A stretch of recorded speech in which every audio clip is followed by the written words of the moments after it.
Hello, everyone. Welcome to another webinar by Smartkarma. I'm Michael Tegos. Today, I have the pleasure of welcoming back to the webinar Analyst Gautam Jain. Gautam will discuss his take on the US dollar and its implications for EM currencies and go over what to expect going forward in 2022. Gautam has over 20 years of experience covering global emerging fixed income markets, both as a strategist and a portfolio manager, having worked at buy-side and sell-side firms, including Barclays Capital and Millennium Partners. He has helped manage emerging markets, local currency and hard currency debt funds. The assets that he covers include currencies, interest rates, sovereign credits, and related derivatives. He specializes in portfolio construction, smart beta index creation, and asset allocation. He holds a Ph.D. in operations research from Columbia University, and he's a CFA charter holder. Before we begin, some of our standard housekeeping. As always, please feel free to send in any questions you have for our speaker throughout the webinar. You can use the Q&A button on your Zoom app to do that. We will do our best to get to your questions at the end of the session. Please do not reshare the contents of this webinar without our express permission. Our recording will be available, as always, afterwards. With that out of the way, Gautam, welcome to the webinar once again. I'm very happy to have you here with us. The floor is yours. Thank you very much, Michael. It's a pleasure to be here. So what I plan to do today is to cover three topics. The first topic that I want to talk about is how has the dollar fared so far relative to my expectation. The second topic I want to cover is what to expect for the dollar going forward. And finally, I want to go over what does it all mean for emerging market currencies. So starting with how has the dollar fared relative to my expectation. In a note in November and later in February, I had argued that the dollar should remain strong with the possibility that it gets stronger. There are two reasons why I thought that would be the case. First was the uncertainty regarding how much the Fed would need to tighten. In other words, how far would Treasury yields in the US need to rise? The second was risk aversion. Even though I made the arguments before Russia's invasion, but the geopolitical risks and the growth risks were clear earlier in the year as well. So effectively, I saw the dollar at one of the two ends of the dollar smile, which meant that it should stay strong in the near term. Now, if you look at how the dollar has behaved, it has behaved pretty much in line with what I thought it should do. The dollar has strengthened by around 8% since November, 6% since the start of the year, of which 4% this month alone. Now, that is how it has behaved. So it's pretty much in line with expectation. Looking ahead, what to expect. First, obviously, the dollar is correlated well with interest rate differential, essentially how much interest rates in the US exceed those in other parts of the world, especially in the advanced economies. So as you can see, it relates well with the differential between US and European interest rates. However, if you look at this chart carefully, you can see that the last leg of the dollar move is not explained well by interest rate differential. This chart looks at the behavior of the dollar vis-a-vis positioning.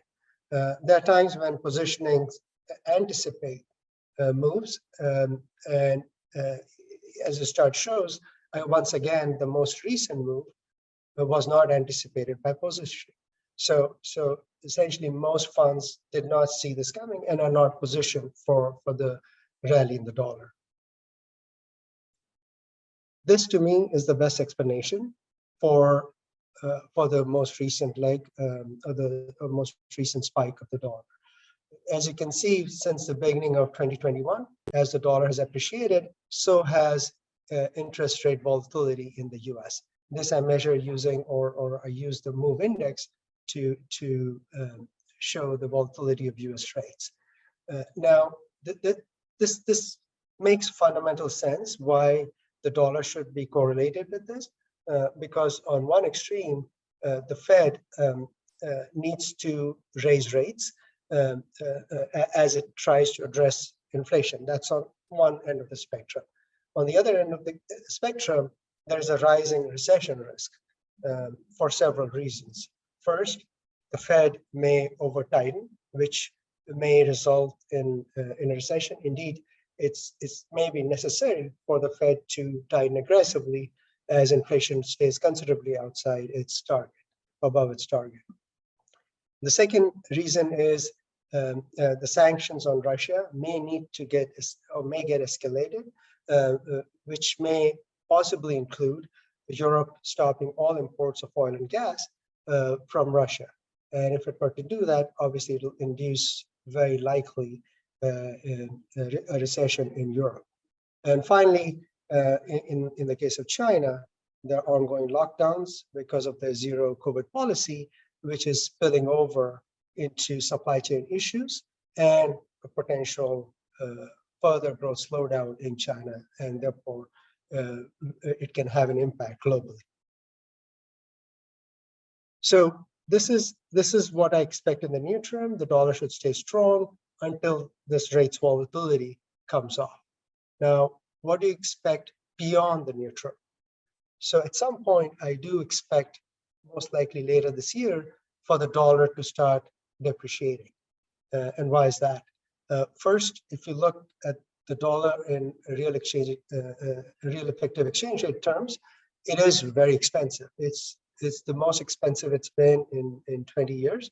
And you can see the most recent phase of the dollar rally left it at extreme valuation levels. So eventually, I do expect the valuations to correct, which I expect later this year.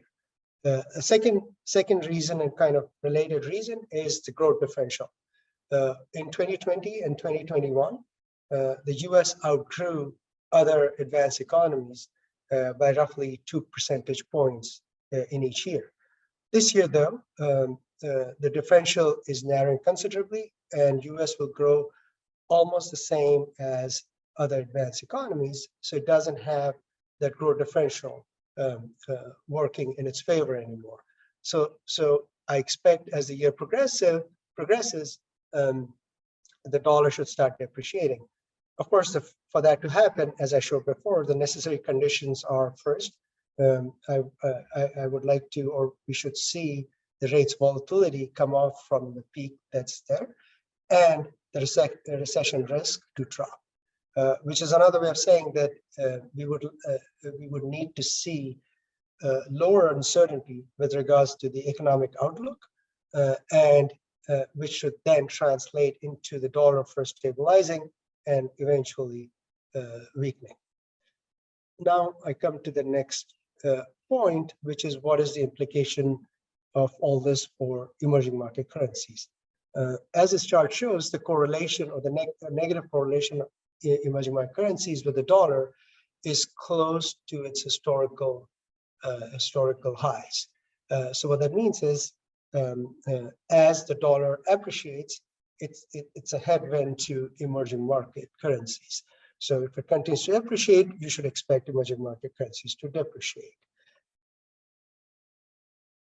Now, this is especially true because in the past, when commodities rallied, it spilled over to a better performance from emerging market currencies. But this has not happened this time, and the correlation between commodities and emerging market currencies has broken. So effectively, what that means is the dollar move is kind of what will define what happens to emerging market currencies. Now, this is, if you look at this chart going back 10 years, you can see that, and here the dollar is on an inverse scale. So as the dollar has appreciated, emerging market currencies have depreciated. But the good news is, if you look at the pace of depreciation for emerging market currencies, it's been relatively low compared to the pace of appreciation of the dollar. So effectively, emerging market currencies have outperformed, and you can see this, just from this year's performance. As I said earlier, the dollar has appreciated by 6% this year. In comparison, emerging market currencies on average have depreciated by about 2%. That is much lower than historically. Historically, the beta of emerging market currencies with respect to the dollar is about -1. So in theory, it should have depreciated by 6%, and it hasn't. So it has outperformed. Why has it outperformed? First, as the chart shows, there was a big drop or a big kind of a gap that opened up for emerging market currencies relative to the dollar, which is another way of saying valuation-wise, emerging market currencies became cheap.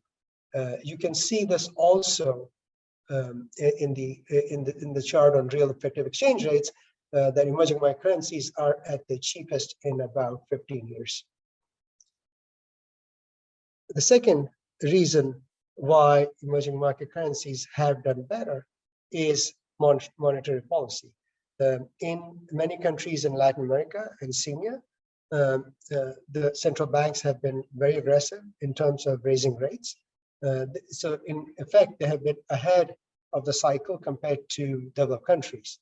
So what this means is the real rates in these countries is much higher than in developed countries. This chart shows that many countries in Latin America and CEMEA have actually high positive real rates.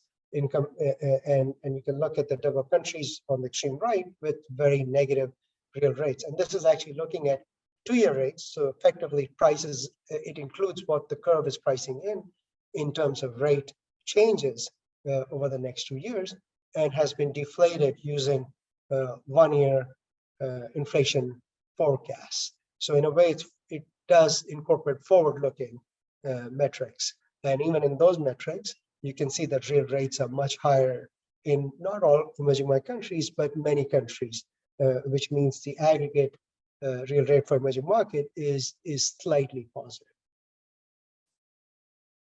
Now, of course, when carry is high, we have to be mindful of volatility, and we are in a volatile environment. But as you can see, for many currencies, especially in Latin America, the carry is high enough despite the volatile environment. So carry is high relative to volatility. There's some Asian currencies as well, where the carry is not as high, but the volatility is lower. So again, relative to volatility, they look more attractive than you would expect. So finally, what does all this mean in terms of trading strategies? First point that I want to make is, as I said earlier, the dollar strengthening should act as a headwind for emerging market currencies. But even in this environment, where emerging market currencies likely will weaken as the dollar strengthens, there's considerable amount of differentiation within emerging markets. This is just the performance of emerging market currencies during March, when the dollar appreciated by close to 4%. As you can see, there's a fair bit of dispersion here. So what this means is this is a good environment for relative value trades. So effectively, you can focus on macroeconomics, political and geopolitical backdrops in different countries, and target countries that look better than the others from this perspective. In the sheet, I sort of highlight some of the currencies I like, both from the long side as well as the short side.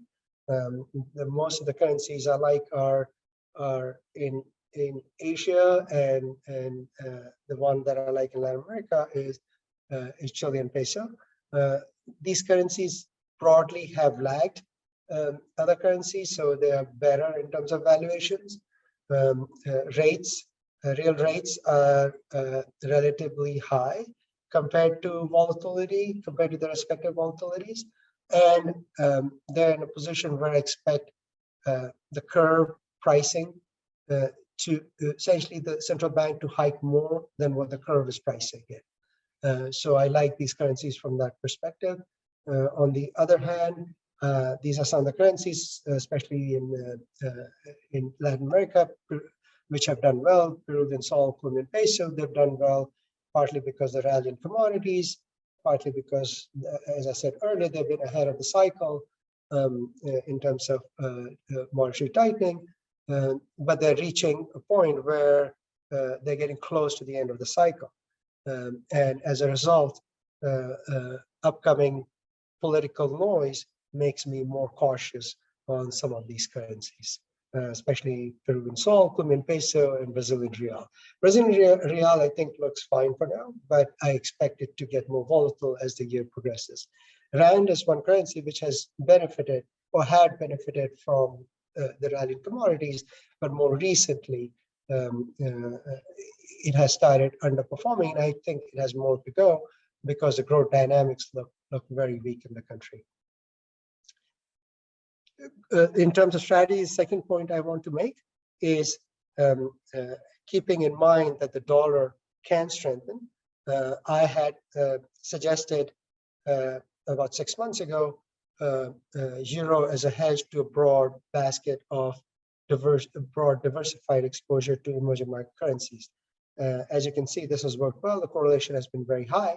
If anything, the hedge has underperformed, which means the hedge has created, essentially has resulted in a positive contribution to the trade. Obviously, Russia's invasion has led to more uncertainty about the outlook in Europe, and that's what's weighing the most on the euro. I would recommend maintaining this hedge, as at least in the near term, expect, as I said earlier, the dollar to appreciate. So that was my presentation. With that, I'll stop. Michael, I'll pass it back to you. Thank you very much for this presentation, Gautam. Very concise and very informative. If anyone has any questions that they would like to ask Gautam, you can share them now through the Q&A button on your Zoom app. And maybe we'll give it a few minutes for people to put their thinking caps on, I guess. In the meantime, Gautam, I guess as we have come to the end of the QE period in the US, some have said that the Fed probably doesn't feel like it's tightening excessively going forward. What's your take on that, and how does it factor in to your analysis?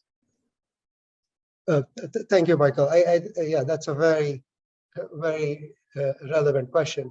The reason is there are two things that the Fed needs to do. Obviously, it'll be raising rates, and now the market is pricing in 3 consecutive 50 basis point rate hikes at the next 3 meetings. So the market is coming to terms with what the Fed needs to do, as inflation is considerably above the Fed's target. The more interesting aspect, which is kind of an unknown regarding its impact, is the quantitative tightening, or the balance sheet that the Fed will start reducing.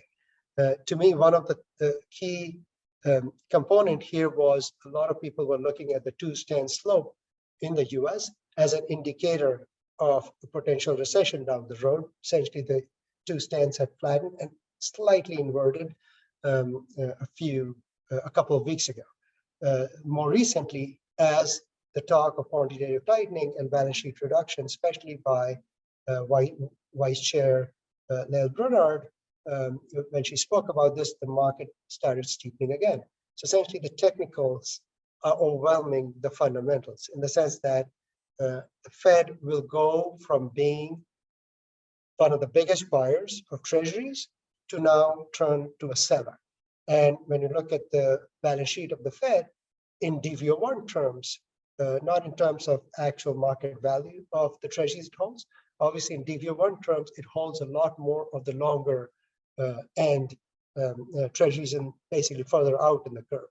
So what that means is the risk of the curve steepening is there. So going back to the point that I was making earlier in terms of interest rate differential, that should feed into the dollar, because the interest rate differential in the US will stay higher than other countries. So even if the growth dynamics in the US are not necessarily much better than the rest of the world. At least the long end of the curve will imply that the interest rate differential stays in the dollar's favor, which is, if you look at the behavior of yen, for example, lately, you can see that the yen has been weakening. And that is because being used as a funding currency for carry trades, which are long dollar. So you can see that dynamic kind of playing for longer, which will then keep the dollar stronger. So that's, again, I keep talking in terms of the dollar smile. That's kind of one side of the dollar smile. The sort of a strange phenomenon that we are in right now is that, in a way, we are at both ends of the dollar smile, in the sense that while we have this dynamic of high interest rates in the US playing out, we also have the left side of the dollar smile, which is risk aversion, continuing to hit the markets from the recession risk that's coming from the various sources that I highlighted earlier. So those are the reasons. That is the point that you make, is a very important reason why I think the dollar should remain strong and potentially strengthen further. The dollar index is I think last I checked was 102.5. The highest it reached this decade was 103.5. I see the risk that we breach the high of the decade. Thank you for that. Do you see a sort of similar strategy coming out of Europe and the ECB, or there have been some dovish statements lately from them as well? And of course, there's the ongoing crisis in the Ukraine that you talked about, as well as developments such as the outcome of the French elections. So I wonder if you have any views on that. Sure. Yeah, I think obviously ECB is further behind the Fed and BOE. It's definitely further behind. Having said that, they have started coming on board. So with rate hikes, the curve has started pricing in rate hikes later this year. They have also started now speaking about balance sheet reduction. So they're coming on board. They are in a little bit of a trap, though, because they are the most exposed, obviously, to the war, which is in their backyard. So they're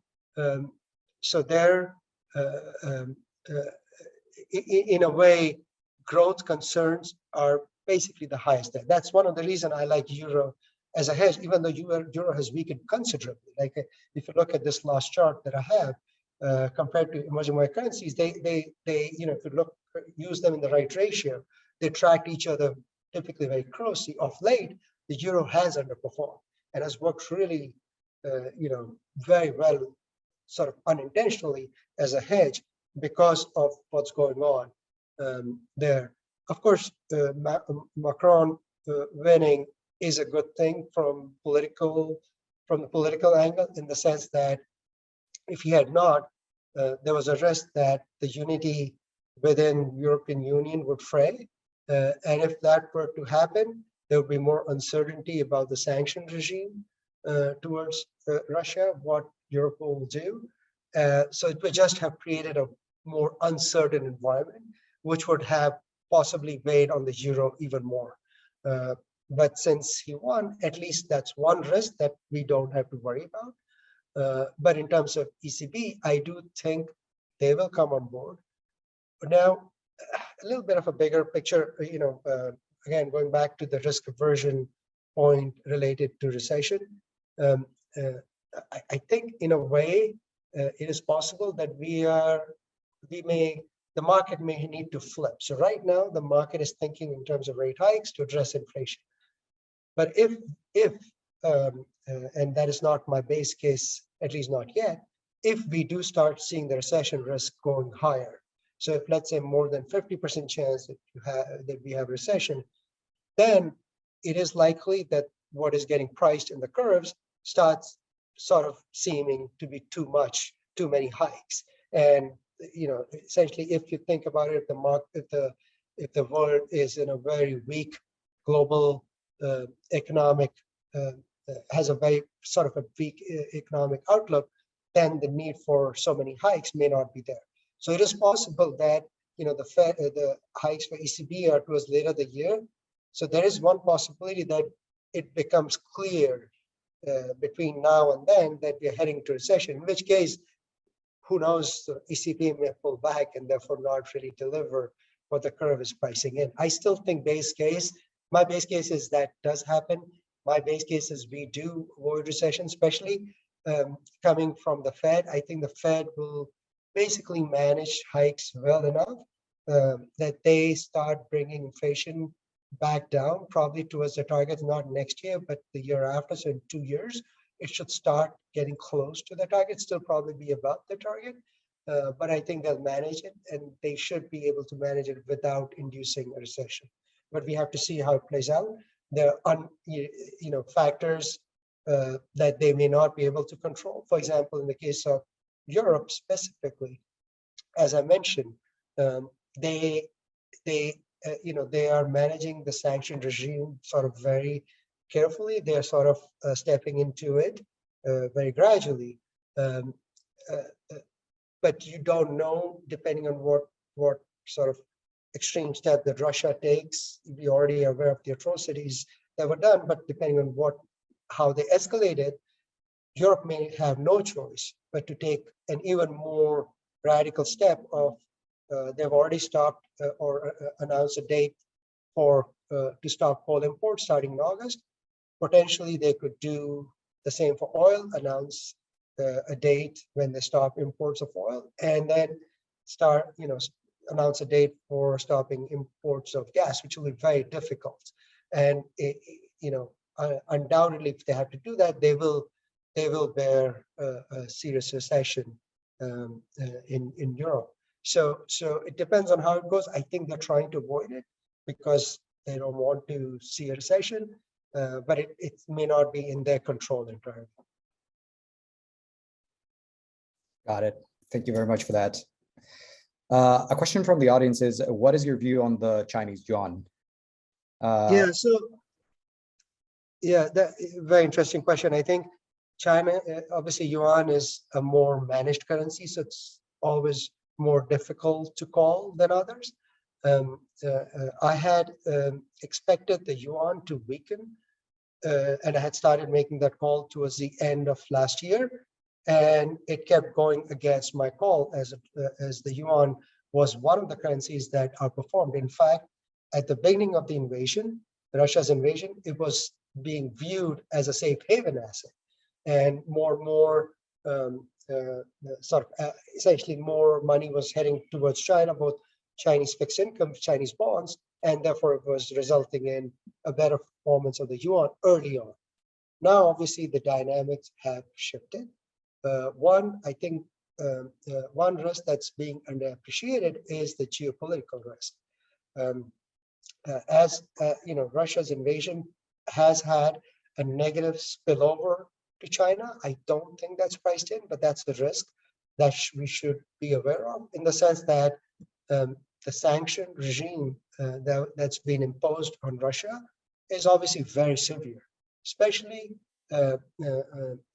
basically preventing Russia from accessing its international reserves is a very radical step.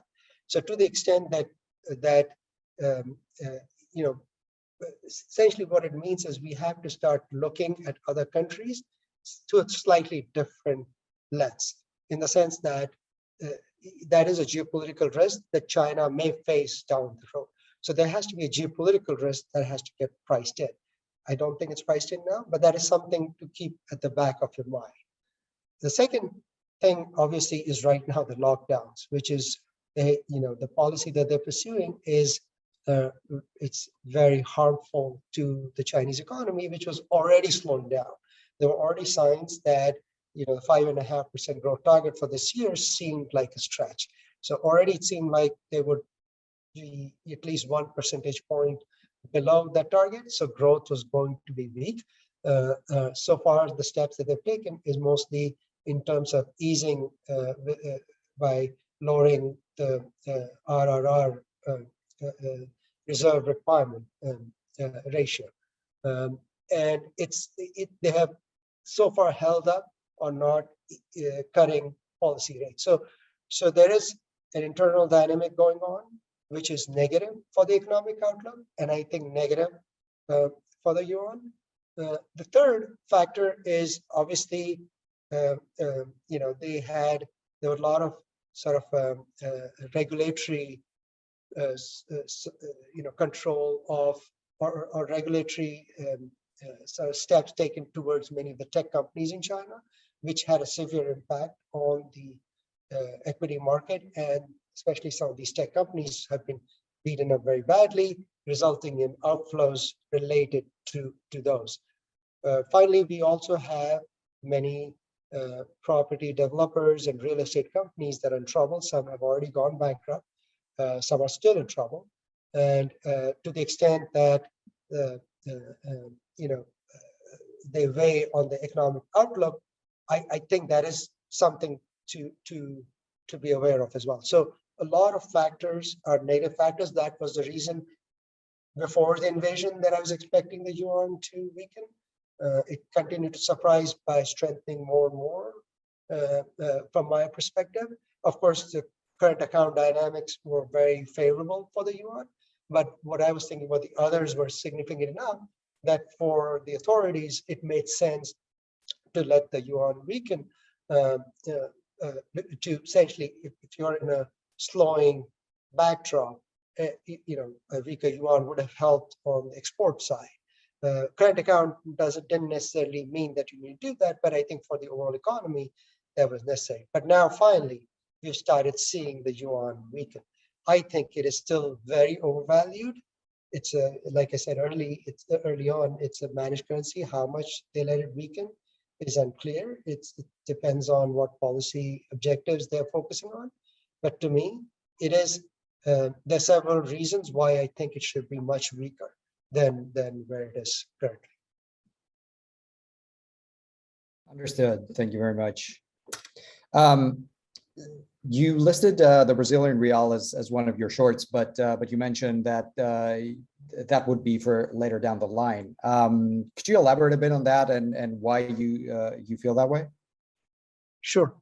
So real started in 2020 by underperforming considerably. It was one of the worst performing currencies in 2020, and the main reason for that was the fiscal dynamics look pretty concerning, which was essentially flowing into the debt dynamics of the country. It looked like at one point that the debt could exceed 100% of GDP.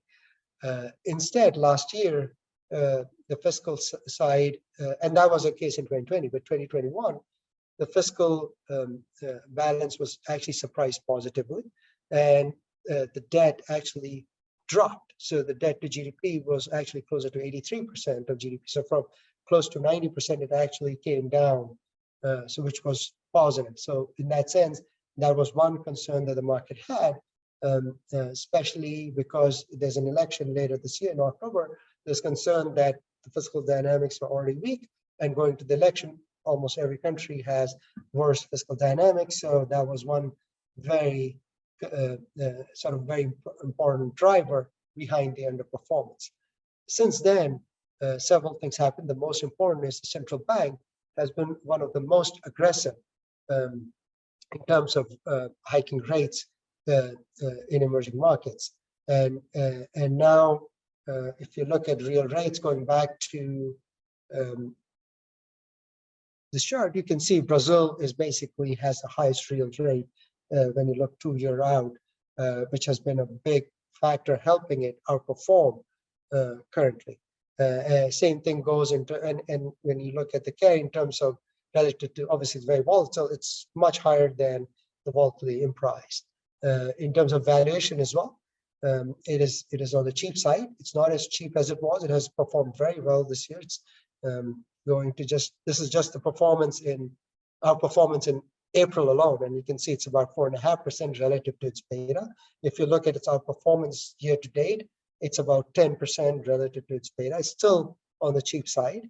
So I still think it has a little bit more to run. But as the year progresses, invariably the election dynamics will come to the forefront. The election will get tighter. The election is between the incumbent President Bolsonaro against the ex-President Lula.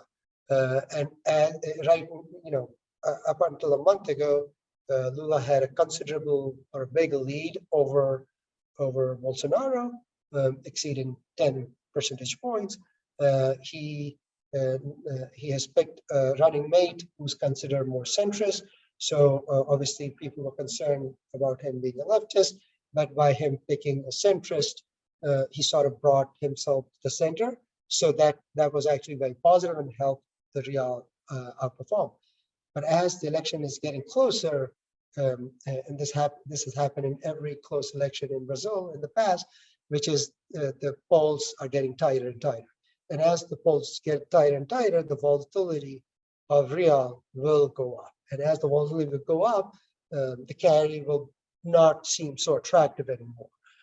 The other thing, like I was saying earlier, which is bound to happen, is a fiscal deterioration. Invariably, as the election gets closer, President Bolsonaro may announce more plans, basically more handouts, in a way to help him in the election, but which is negative for fiscal dynamics. So as the year progresses, I think sometime late in Q2, I think maybe a good time to start going the other way with the real. Not yet. It's just has very high carry, so I don't want to go against it now. Got it. Thank you. That's super clear. So thank you very much, Gautam, for your time today. And thank you everyone for attending. If you wish to hear more from Gautam, you can follow his profile on Smartkarma so you don't miss any of his insights. And of course, you can find pieces that directly reference what he has talked about here today. And if you have any other questions or comments, you can always email us at research@smartkarma.com. Gautam, thank you very much once again. Thank you. Thank you very much, Michael. And what you said is exactly right. Most of the currencies that I mentioned, I have written on them individually. You can find them on the Smartkarma website. The question on China, for example, I've written extensively on that. Please feel free to look up those notes. Thank you. Thank you very much, Michael. Absolutely. And thank you everyone for being here today. Goodbye. Bye-bye.